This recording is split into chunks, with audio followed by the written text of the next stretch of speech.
Hello again, friends, and you are my friends, and welcome back to a special edition of the Talking Town Show with me, your host, Martin. Welcome back. We do all things Ipswich on this channel. We do all things Ipswich, and that includes the fantastic Ipswich Town Ladies team, who currently sit top of their division and head to up the A140 this weekend for a crunch fixture against Norwich City Ladies team. And Crunch, that's a good link to bring the Cruncher in. Cruncher, welcome in. How you doing? I'm all right. You? Not too bad. Not too bad. Look, excited to talk about the ladies' team this evening. Yeah, they're flying high, aren't they? Flying? Goals, bagging the goals in. Clean top sheets. Of the league, clean sheets. Playing good football, so it's all good for the girls. Absolutely. We've got manager Joe Sheehan and Natasha Thomas joining us this evening. Natasha is on 97 goals out of how many appearances, Crunch? 116 goals.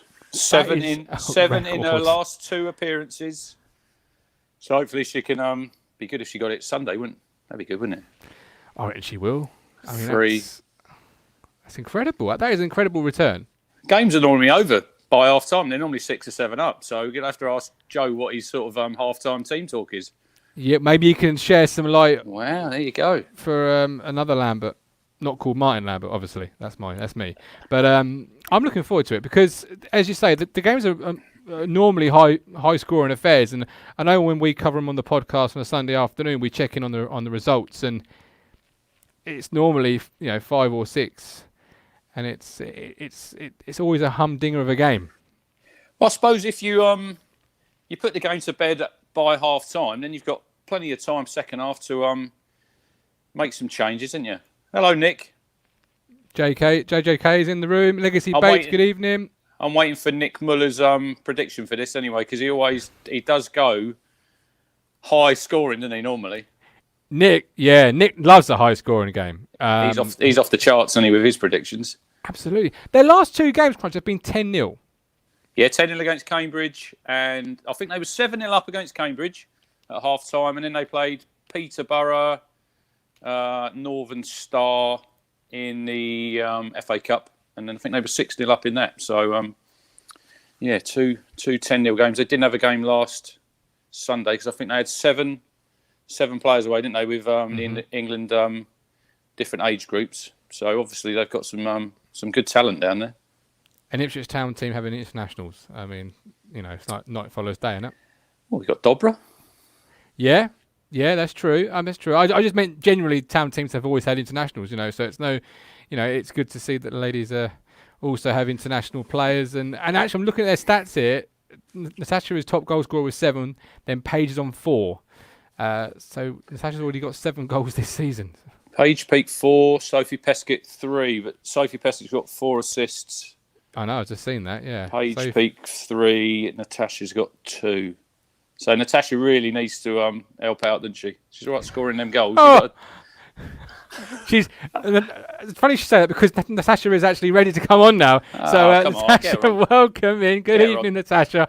Cruncher said you got to do more. Yeah, no. I'd love to help more with assists and things, but scoring goals, so yeah. It's not a bad thing, is it? Scoring goals. It's not a bad thing. I'm not bidding you off. You got 7 in the last 2 games, so it's all good. The one question I suppose I have got, but right off the bat, is that fantastic picture on Twitter where it's the action shot. I don't know if Ross took it of your last game and you're having that volley. Did it go in? Was that a goal? I'm not going to lie, I don't know. I can't even remember being in that position. It's a hell of a picture, though, isn't it? It is, yeah. It's really good from Ross. Yeah. I mean, have you seen it, Crunch? It's like a karate kick. Yeah. It's like, Eric Cantona-esque. Are you a ninja? Are you a ninja? Joe's here. Joe, hey. Joe, welcome in. How you doing? Good evening. How are you? Very well, thank you. Thanks for joining us. Pleasure. Hopefully not been down there too long. It does tell me when someone's ready, but it only tells me if I look. It's a battle of the beards, Martin, here. I'm out. Who's got the best beard? Joe's got the best. Look at that. No. Mine's just a lazy beard. Mine's just a... mine is as well, to be honest. Yeah, I've been given so many different beard trimmers that I just give up now and just chuck them away and just let it go wild and the barber can cut it. But are you looking forward to this weekend, Joe? Yeah, we are actually. I was talking to Graham today on the radio, and yeah, I think it's a tie we always look forward to. And yeah, we faced them in this round of the competition last year, so yeah, it's a good opportunity for us to get obviously our 2 league games and one little bonus one on top. So yeah, it's something we look forward to, as I'm sure they do. And it's good for the region as a whole. They're usually well attended. Obviously, on this occasion, it's restricted slightly, but yeah, we're all looking forward to it. How many they let in, Joe? How many are you allowed in now? I think it's only 200. Is that all? Yeah, and they've given us 50. Yeah, I see that the tickets had all gone. I did look today. I said to Martin before we come on, I was looking on the Norwich site, and there's still tickets I think it's available. It's sold out, is it? I think there's literally 1 or 2 left, I think. But yeah, it's a shame to say it was really well attended when we hosted last year. Obviously, we played them twice, and I think we had nearly 800 and 700 in both games. And then we took quite a few travelling fans to the away fixture as well on a Wednesday night, and that was really well attended. So yeah, it's a shame, but it can't be helped. Is it available to watch anywhere? I'm not too sure. I don't know if there's a stream. Is there a streaming service? Maybe, I don't know, on the FA page. We have streamed previous games, but it all depends on power availability that we can connect it all up to, and I'm not sure we've got that there. Well, I was going to say, Joe, the iFollow's not great, so you've not sort of got a lot to live up to. I've watched some of their games on a stream before. Earlier in the season, I think it was I want to say Cambridge, but I can't quite remember if it was indeed. But it was a good fixture nonetheless, and I think Ben off the Ipswich Town Forum linked me up with it. So you're not doing something similar, which is a shame. Yeah, as I say, it is something that we like to try and do if we can. I think when we're at home, I think we have an opportunity to do, especially at Playford Road, because we can connect it up to the power. But yeah, sometimes away we can't always be accommodated. So have you played there before, Natasha, at the Nest? Is that where Norwich played last season? Was it there when they played last season? Is it Norwich United? Yeah. Is this a new complex? Because I was looking, and it's like they've spent quite a lot of money there. It seems. Yeah, is it on grass or 3G? Oh, I don't know. I don't know. Never played there before. Say your right footwear, Tash. Blades. Yeah. And Astros. I had an argument with somebody about footwear crunch. Don't start with that again. As you know. But Joe, obviously you did the radio, and I think you both did the radio today. So that now you've come to the professionals to have an interview. I don't know about that. Don't know about that. Don't tell Graham I said that. I think he's live at the moment, so he's not going to see it. But obviously, it's the FA Cup last year. You went really well, and you ended up playing at Manchester City. What are your ambitions for this competition? For those that maybe don't know the women's game inside out and recognise the value of it. Yeah, we want to progress as far as we can. Those kind of teams don't come in till round 4 or 5. I think it's round 4 they come in. And yeah, when we played Man City last year, I think we played 6 or 7 games prior to that game. It was a long old run for us. Yeah, I think probably similar to last year, in where we feel we can eliminate anybody in our league, anybody in a league above, and we'd certainly give a game to the teams in the bottom half of the championship. So. Yeah, it's something we feel we can progress in if the draw's kind, which it was. I'm saying that it wasn't actually. We had some on paper some really challenging games. We managed to get through them. So yeah, I think if we can get anywhere near the last 16 again, or one better of the quarterfinal this year, then it'll be a massive success for us. And obviously last year you had that big game, Natasha, against Huddersfield in this cup. And you breezed past them, really. Did you take much of that into the Man City game? Are you taking that forward from this year? Because obviously, I mean, last year was effectively cancelled and everything. So you've got a lot to keep going. How did you feel about that, Tash? Because obviously you put in all that hard work last season, and you'd have probably gone up, wouldn't you? You were top of the league, I think, Joe, weren't you? When it got cancelled. So you've put all that hard work in, it's got cancelled, and now you've got to do it all again. So how did that sort of did you think the season was going to be cancelled, or did you think it was going to go points per game, or how did you feel? I don't think we really know what was going to happen. But at the end of the day, it's happened. So we've just got to do it again and make sure we get promotion this season, really. So they don't take your goals away, do they? I think they did for the season, but I think they kept it as the club records all the same. So all the younger girls that came up still got, like, if they scored their first goal, etc. I think that is all still on the Ipswich Town website. So 97 in 116. It's a record, isn't it? Which ones of those 97 stick out? I'd say probably the Chichester goal, FA Cup last season. Yeah, it was obviously good to score against a high league team as well, and the atmosphere and what the game's all about. So yeah, I'd probably say that one out of them all.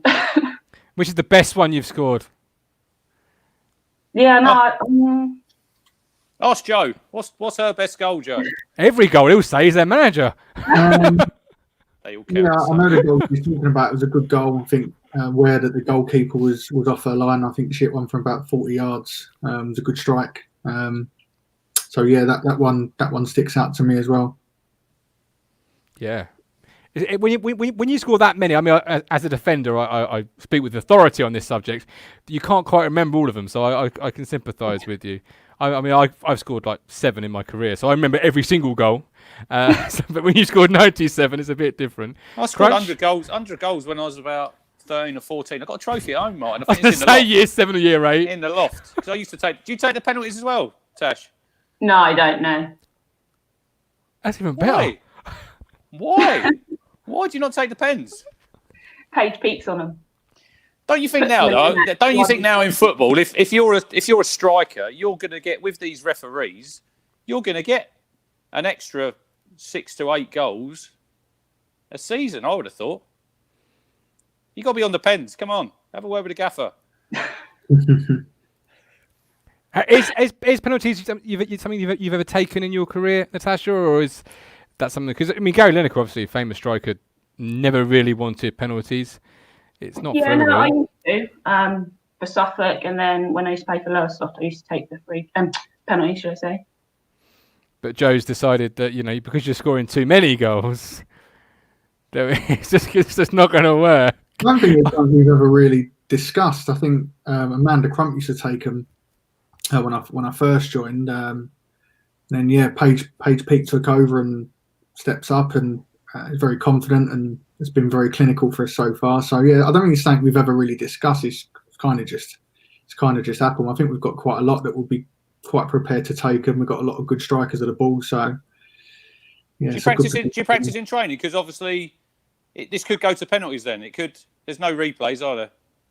No, we don't end a session and decide to practice penalties. We've got a few individuals, like Paige, we spoke about, that will stay behind them. We'll often take them.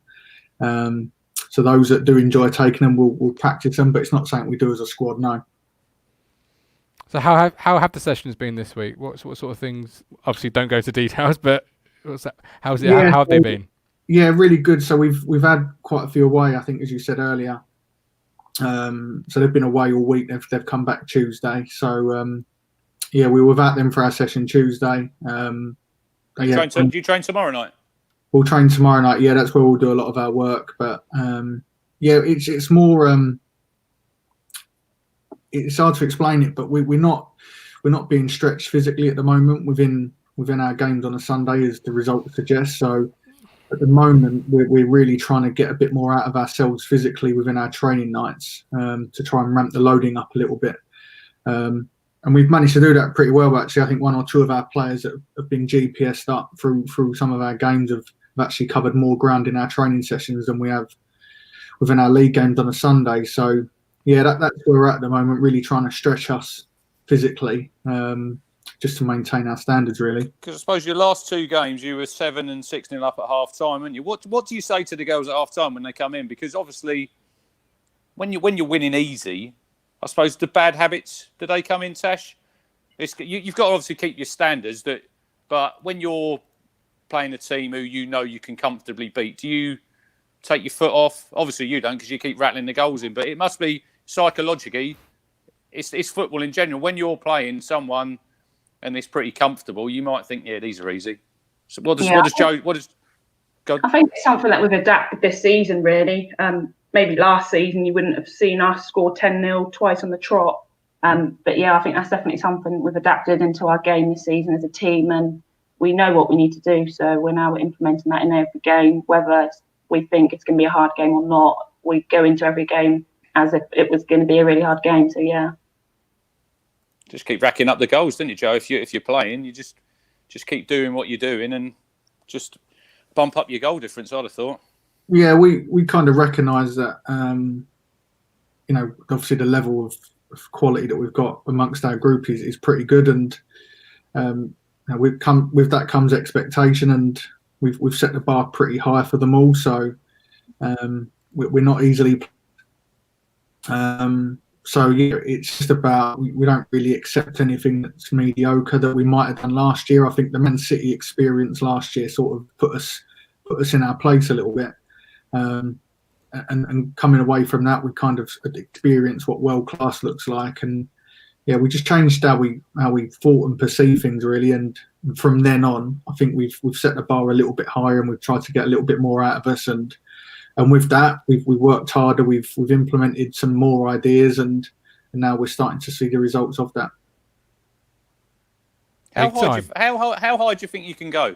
Because obviously, I think you'll win the league comfortably this season. Where do you see the team going? I think we can get to the top, and that's just because when we committed to players from our region, when I came in a couple of years ago and structured our academy and youth provision and everything that goes along with that, we kind of committed to the players in the region, and that's been a massive bonus for us, and part of our recruitment as well. It's meant that players are able to come in and trust what we're about and what we want to do, because we are committing to local players, and our aim is to reach the top with those local players, and we believe that with sort of the provision and the resources we have, we can put something in place that gives us the opportunity to get there. And I think what probably helps is the continuity over 3-4 years of the same 11, 12, 14, 15 players. We think that can be a real strength for us. I actually think that this league will be the hardest one to get out of. That's how I feel at the moment. There's probably 4 or 5 or 6 teams that would fancy themselves to get out of this league. And I think, yeah, if we can just keep doing what we're doing and we can move forward and progress over the next year or two, then I think if we can prove that we can win a title, which is something that none of us have been able to prove yet, I actually think we'll go again. And I think we'll keep that momentum, we'll keep pushing forward, because at the moment, again, a lot of our players and a lot of our striving players that are coming up are only 16, 17, 18. We've got some great seniors that add a lot of experience to us, but we think that as our younger players continue to get older, I think they're real key development years. And when someone that's 17 becomes 18, 18 becomes 19, I think the improvements are vast. So there's no reason why that over the next 3, 4, 5 years we can't keep pushing up the leagues if we get it right. And who are your nearest rivals in this division this year, do you feel, Joe? I don't know really. Last year it was kind of Billericay and AFC Wimbledon were two teams that are fairly well established at this division. Hashtag that were formerly AFC Basildon have recruited relatively well and have obviously got a massive social media backing. Yeah, I suppose that helps them, doesn't it, with a name, I would have thought. It does, yeah. And then Enfield, Leyton Orient are teams that tend to be really competitive, and Actonians are always a team that are quite competitive as well. So, yeah, everyone can take sort of games off each other, which has been happening so far. I think if you look at the results of the teams in and around us, quite a few teams have dropped 2 or 3 games already. It's there for the taking, and we just have to keep doing things that are right for us, and we'll see where it takes us. Yeah. The other team that's undefeated is Actonians, who have won 3, drawn 1. They're the only team that are yet to taste defeat. So you guys are leading the way. You mentioned a local nucleus there. Daniel comes in with a question and says, what do you think of all the overseas players coming into the English women's game? Any thoughts on that? It's great, obviously, for publicity, and it's great that the leagues are attracting players from all over the world. And that was something we were conscious of when we knew we had so many international players within our system with England's youth pathway. We knew that for them to play at the top level at 16, 17, 18, even 19 would be really challenging. And we knew we could provide an opportunity for them to get there themselves. And that's something that we've always sold, that they can create their own journey to that division. And it's really good. You know, we've got players now that are playing with England's 18s and 19s that have played nearly 40, 50 games at senior level, which is great. You know, it's great for their experience, great for their development. And, you know, there are other youth players that are connected with clubs that are in the top division that don't have opportunities to play senior football. And, you know, I'm not sure if that helps their development. I don't know. But, yeah, we've kind of committed to that pathway that we've got. And whilst players coming in from all over the world into the top game is great, you know, we're a bit of a unique case where we're for the time being, we're committing to what we've got in our region, and we're investing all of our time and energy into those players to try and push them as far as they can go. Yeah, absolutely. And you have got a young squad, as you've mentioned there. Is it difficult keeping their feet on the ground sometimes, especially after results of 10-0s and 10-0s, and or does the dressing room sort of police itself, and really your job's easy, you know? Yeah, it is, and I think the good thing about them is that none of them like playing at this level, if I'm honest. Again, we've got a lot of players that, you know, have just come back off of an England camp all week that are with players that are Arsenal, Chelsea, and Man City, Man United, for example. So, yeah, you know, none of our players want to be playing at this level. So it's kind of a good thing that, you know, we come away from games and have picked up 3 points, and I guess the excitement of it is fairly limited because it's just another game that we've got to try and get through to try and get to the levels that we want to get to. Yeah, and are we going to hit 100 goals this Sunday, Natasha? I'm hoping so. We'll have to see. So what are you expecting from Norwich? Because obviously we beat them 6-1 last year in the Cup, 4-1 and 10-0 in the league. Are you expecting more of the same, or do you think it'll be a bit of a harder game? You just don't know. You just have to take every game as it comes. I love that phrase. The 10-0's gone now, so we need to start again and make sure we get the win and get into the hat for the next draw. Well, obviously, the men's team have got a stinking record, Joe, in local derbies, and I'm pleased that you've got a much better, because we've not won since, was it 2009, Martin, the last time we beat Norwich in the league, didn't we? So you've won the last 3, so there's no pressure on you to keep the run going Sunday, honest. Yeah, no pressure. Your only hope. What are you expecting, Joe, from Norwich? What do they bring to the table? Have you been able to? I've got a question. Have you been able to scout them with COVID? Are you allowed to? Can you get anyone to go and watch them, or do you get videos of them? Or? We record all of our games, so we have footage of every team we play. All right. But it's just going back of last year, really. But yeah, we've tended to come away from that a little bit. It's really difficult to take away what we need from teams that are in our league. And what I mean by that is when we play our academy games, as an example, where we're all filmed, a lot of the teams we played Arsenal last week, and you get a real identity about the teams you play, and you have an opportunity to look at their structure and what they do with and without the ball, and that means you can implement your ideas around that. At our level, it's very difficult in terms of we have a very clear way that we want to operate and play to try and score as many and win games as much as possible, but we don't really sense that in our opposition, so it's quite generic, which actually makes it quite difficult. I think the game we played at Huddersfield last year is a really good example that we probably watched 4 or 5 of their games and identified some trends within their play that we managed to counter, which is why I think the 3 of our first 4 goals in the first half had come off the back of like real deliberate play based on what we had watched. So that really helps, I think, when you have an idea of what you're up against. It really helps you plan and put a plan together. where a lot of the teams in our league and going into this Sunday, again, we don't really know, which makes it a bit difficult to prepare for. But all it means is that we just put a lot more into ourselves and what we can control, and reinforce our key messages and refine our ideas, and send them out there, and hopefully it will be enough. Do the business. Yeah. Oh, they will, absolutely. And Jordan says, Natasha, the best footballer to come out of Lowestoft since Terry Butcher lived here. So you're in good company, according to Jordan. She's too young to remember Terry Butcher. She is, look at her. No idea. Fair enough. So how far do you want to go with your management career, Joey? Are you... Obviously, you're happy at the moment with Ipswich and building what you're building here. Do you occasionally look over at the men's team and see if this position needs a CV yet? Or Natasha's smiling. Yeah, I suppose. How far do you want to go, really? I get asked quite a lot that I'm fairly content in women's football. It's something I've been part of for about 11, 12 years, and I've had opportunities maybe to look at some opportunities within the men's game, but yeah, it doesn't really appeal to me, to be honest. I think my strengths is now down the route that I've gone, and yeah, I'm fairly happy and working. Good answer.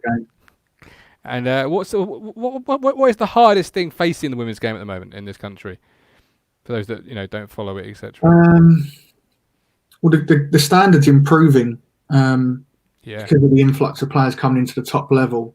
Players are drip feeding down into the lower leagues, but one of my biggest bugbears is that we still see a lot of we still see a lot of like praise for teams that are particularly at our level or even lower that is actually pretty poor, and I think it loses its credibility a little bit. And one thing we've tried to maintain is that the biggest achievement I've managed to do since joining the club is earning the respect and the credibility of everybody I work with and where I work. But for that, we've had to produce something that's a good product, that's respectable, that's exciting to watch. Because again, we're very fortunate that we're based at the club's training ground. Prior to the pandemic, that's where we were based in our offices, and our staff were based there. So yeah, we've built up really good relationships with all the staff that have worked at the football club, and gained some really good support from literally everybody. But that's only happened off the back of the good work that we've done and the players have done. So I think for the women's game to really grow, I think everybody's got to improve, and the standard has got to improve. I mean, look at our last couple of results. It's just been too easy for us. There's teams in and around us and below us that will play games and will speak really highly of performances and whatnot, when realistically it's not that great. And I think when you're looking to get new people to jump on board and buy in what you're doing and come and watch you, a lot of people look at it and go, is this it? This is pretty rubbish. And I think that's what needs to change. It needs a big boot, really. It needs a big kick to really push the game on and improve the standard, improve the quality, improve the coaching. It's the whole product, I think, because I think teams like Chelsea are getting 2,500-3,000 people come watch them at IFC Wimbledon every week, because the product's exceptional. It's world-class players. The teams like that have grown it really, really well. And obviously, I know it's Chelsea and they're a massive football club, but I think a lot more clubs, particularly lower down, need to maybe look at what they're actually delivering, and maybe have to be a bit more honest with themselves and try and improve things to ensure that we get the kind of revenue, because revenue will only come if it's a product that people want to watch, but people only watch it if the standard's going to be good enough.